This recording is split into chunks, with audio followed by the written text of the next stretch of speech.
ঘন্টা সওয়াব বানায় দিয়েছেন নবী রাহমাতুল লিল আলামিন আল্লাহ থেকে অনুমতি নিয়ে আমাদের জন্য সহজ। এবার নামাজ তো ফরজ, ফরজ তো বাদ দেওয়া যায় না। এবং আমাদের ব্যস্ততা তো বাড়বে, দিন দিন আরো বাড়তেছে। নবী বলে আল্লাহ 5 ওয়াক্ত ফরজ, এগুলো তো ঠিক মতো পড়বে না, অনেক সময় কাজের জন্য পারবে না, তো এরকম ওয়াক্ত যদি না পারে তাহলে তো মাইর চলবে, তুমি একটু দয়া করো না। আপনার উম্মতকে বলে দিন, ইচ্ছা করে যদি সে পড়তে না ইচ্ছা যদি পড়তে না পারে, অনিচ্ছা শক্ত কাজাটা করে দিতে বলেন। একটু জোরে রাত্রেবেলা বসে ফজরের নামাজ পড়ার নিয়তটা করতে বলেন। আমি ফেরেশতাকে বলে রেখেছি নিয়ত করার সাথে সাথে যেন সওয়াব লেখা শুরু হয়ে যাচ্ছে। এবার আপনি বলেন, নবী রাহমাতুল লিল আলামিনের উম্মত হওয়ার পরেও যদি আমরা জান্নাতে যাইতে না পারি, আপনার কি মনে হয় আর কেউ পারবে? আফসোস আমাদের, সে নিয়ামতটুকু আমরা পেয়ে হারাই ফেলতেছি। শেষ কথা বলে আমি বিদায় নিচ্ছি। সবকিছুর মূলে আল্লাহ। এবার আল্লাহ দয়া করে কখন? নবী রাহমাতুল লিল আলামিন বলছেন, যে অন্যের দোষ গোপন করে ইজ্জতকে হেফাজত করলো, রব্বে করিম তার দোষগুলোকে গোপন করে তার ইজ্জতকে হেফাজত করবে।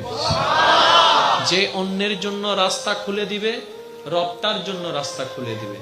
যে অন্যের জন্য জীবন সহজ করে দিবে, আল্লাহ তার জন্য জীবন সহজ করে দিবে। যে অন্যের ইজ্জত রক্ষা করবে, আল্লাহ তার ইজ্জত রক্ষা করবে। কেউ আপনাকে গালি দিয়ে আমন্ত্রণ করলো, আপনি তাকে মুস্কি হেসে একটা সালামের ব্যবস্থা করে দিবেন। সুবহানাল্লাহ। কেউ আপনার হাঁটার রাস্তায়, জীবনের রাস্তায় কাঁটা বিছাই দিল, আপনি তার হাঁটার রাস্তায় পারলে ফুলের পাপড়ি বিছাই দিবেন। ওয়াল্লাহে ওয়াল্লাহে ওয়াল্লাহে, রবের নিজাম এমন, আপনি যখন রবের দিকে তাকিয়ে, আপনার দুশমন নয়, রবের দিকে তাকিয়ে যখন আপনি আপনার দুশমনকে মাফ করে দিবেন, নিজের না ভেবে রবের ভেবে, রবও আপনাকে মাফ করে দিবে। যার যার রিজিকেরটা সে খায়। এখন আমার ভাই বলবে, কেন আমি তো কামাই, ওরা তো কামাই না।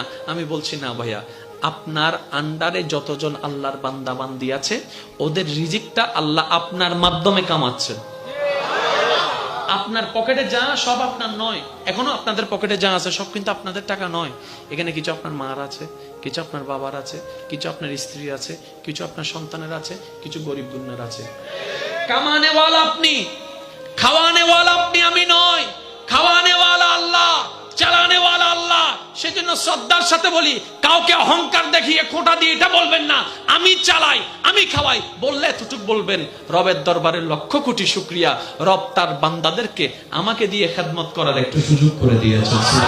এবার কেউ যদি জিজ্ঞেস করে এইভাবে কেন বলছে, এগুলো তো তোমার বউ, এটা তো তোমার স্বামী, এটা তো তোমার মা, এটা তো তোমার বাবা, এটা তো তোমার ভাই, আপনি